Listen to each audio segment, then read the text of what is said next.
কবিগুরু রবীন্দ্রনাথ ঠাকুরের লেখা জন্মভূমি।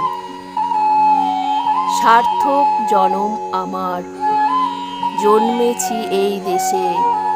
সার্থক জনম মাগো, তোমায় ভালোবেসে।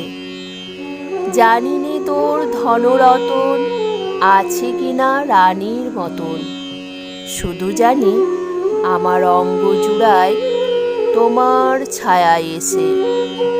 কোন বনেতে জানি নে ফুল, গন্ধে এমন করে আকুল। কোন গগনে উঠে রে চাঁদ, এমন হাসি হেসে। আখি মেলে তোমার আলো, প্রথম আমার চোখ জুড়ালো।